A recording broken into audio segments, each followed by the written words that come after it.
C'est arrivé une fois.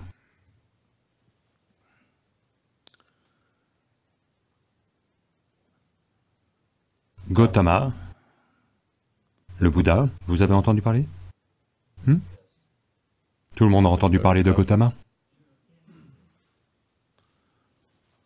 Donc, Bouddha n'est pas son nom. Son nom est Gautama Siddhartha. Il est devenu un Bouddha. En fait, il n'est pas le seul Bouddha au monde. Il y en a eu des milliers, et il y en a encore. Donc, Gautama était assis au milieu d'une grande assemblée, un matin de bonne heure, plutôt que ça, ok? Un homme arrive et se tient là, debout dans l'ombre. Cet homme est un grand dévot. C'est un dévot de Rama. Vous avez entendu parler de Rama? Pas Rami, Rama. Rama est l'une des divinités les plus populaires en Inde. Si vous ne le savez pas déjà, en Inde, nous avons 36 millions de dieux et de déesses. C'est un pays très riche.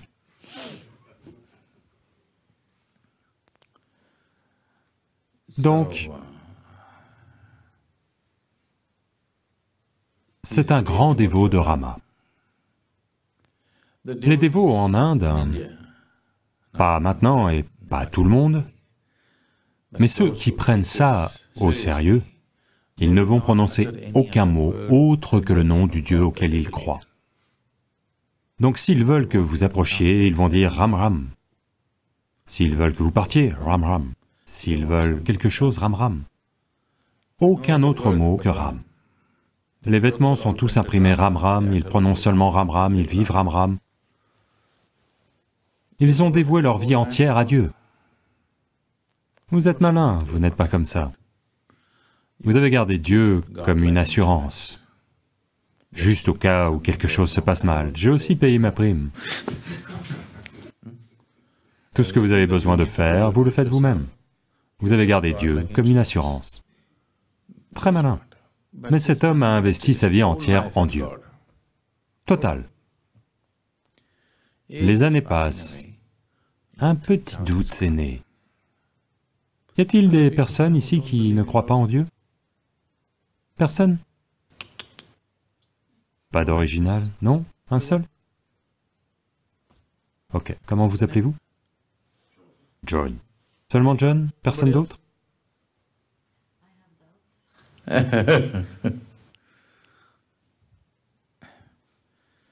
Donc, un petit doute est apparu. Il sait que Dieu existe. Juste un petit doute, supposons que Dieu n'existe pas. Je gâche ma vie entière à faire Ram Ram Ram. Voyez, ce doute naîtra en vous seulement si vous investissez votre vie entière. Si vous investissez juste 10 minutes par semaine, ce doute ne vous viendra pas. Tout va bien, c'est quoi le problème? Vous savez? Si vous investissez votre vie complètement en Dieu, alors en 3 jours, le doute va naître. Est-ce que je gâche ma vie à juste faire ça? Et il y a d'autres gens qui ne croient pas. Voyez, regardez ce John. Il ne croit pas.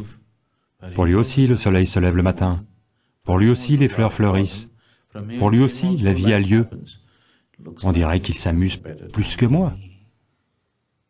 Donc un petit doute, il sait que Dieu existe. Juste un petit doute. Maintenant, il y a un être éveillé, ici, il veut vérifier. Mais après avoir été un dévot bien connu pendant longtemps, parce qu'il n'est pas juste allé au temple, il a construit de nombreux temples. À ce stade de sa vie, comment demander si Dieu existe ou pas, maintenant? Alors il arrive tôt le matin, se tient debout là, dans l'ombre, et pose cette question inévitable. Est-ce que Dieu existe? Gautama regarde l'homme et dit de façon claire et catégorique, non. Là, cette grande assemblée de disciples, ça a toujours été une lutte dans leur tête. Dieu existe-t-il ou non? Dieu existe-t-il ou non? Ouf! Un grand soulagement. Chaque fois qu'il pose de telles questions à Gautama, il devient juste silencieux et il ne dit rien. Pour la première fois, il a donné une réponse, clair, pas de Dieu. La joie se répand dans l'assemblée. Juste cette lutte, Dieu existe-t-il ou non, est terminée. Celui qui est éveillé a déclaré, il n'y a pas de Dieu. Le message se répand à travers la ville. Toute la journée, des célébrations ont lieu, parce que, imaginez juste cette liberté. Pas de Dieu veut dire, personne assis là-haut à tenir les comptes de ce que vous avez fait et de ce que vous n'avez pas fait pour vous punir, brûler en enfer, ou faire ceci ou cela. La vie vous appartient complètement. Donc, toute la journée, des célébrations ont lieu. Tout le monde éprouve une joie immense. Dans la soirée, de nouveau, l'assemblée est assise, un autre homme arrive. Il se tient également debout dans l'ombre. Cet homme est un Charvaka. Charvaka signifie, en Inde, il y a des groupes de gens qui sont connus comme Charvakas. Ces Charvakas sont des matérialistes finis.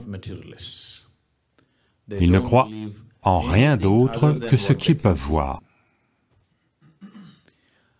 C'est probablement la seule culture qui autorise cela. Vous verrez des missionnaires de Dieu actifs, allant de village en village, répandant leur message de Dieu, et des missionnaires de non-Dieu, allant de village en village, débattant avec les gens et leur prouvant comment Dieu n'existe pas. C'est probablement la seule culture qui autorise ça, n'importe où ailleurs ils seraient tués. Donc si vous voulez, vous pouvez répandre l'idée de Dieu, ou si vous voulez, vous pouvez répandre l'idée de non-Dieu. Ça, c'est la vraie démocratie, vous savez. Ça existe là, comme ça, depuis des milliers d'années. Les gens arrivent et créent des débats dans les villages, et ils vous prouvent comment il n'y a pas de Dieu. Donc c'est un Charvaka accompli. Peu importe quelle sorte de croyant vous êtes, si vous lui parlez pendant 10 minutes, il va vous prouver pas de Dieu. Pour des milliers de gens, il a prouvé pas de Dieu, pas de Dieu, pas de Dieu. Les années passent. Un petit doute est survenu. Supposons que Dieu existe. Quand j'irai là-haut, va-t-il m'abandonner? Et tous ces croyants disent qu'il y a toutes sortes d'outils de torture là-haut. Donc parce que j'ai passé mon temps à prouver à tout le monde qu'il n'existe pas, il me torturera peut-être beaucoup plus. Il sait que Dieu n'existe pas, il a prouvé à des millions de gens que Dieu n'existe pas. Juste un petit doute. Maintenant, il y a un être éveillé ici. Il veut vérifier. Donc il arrive là, le soir, et il pose la même question inévitable. Dieu existe-t-il?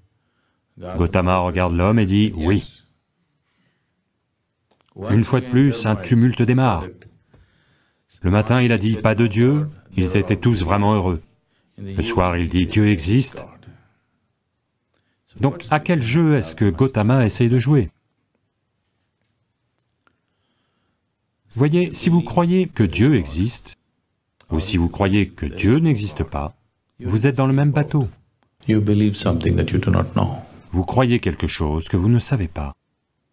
Je crois ceci, vous croyez cela, ça ne fait aucune différence. Vous pouvez croire tout ce que vous voulez. Oui, tout le monde peut croire tout ce qu'il veut. Ça peut n'avoir rien à voir avec la réalité en tant que telle. Si vous voyez, je ne sais pas, le désir de savoir va naître en vous. Si le désir naît, la recherche naît. Si la recherche naît, la possibilité de savoir existe.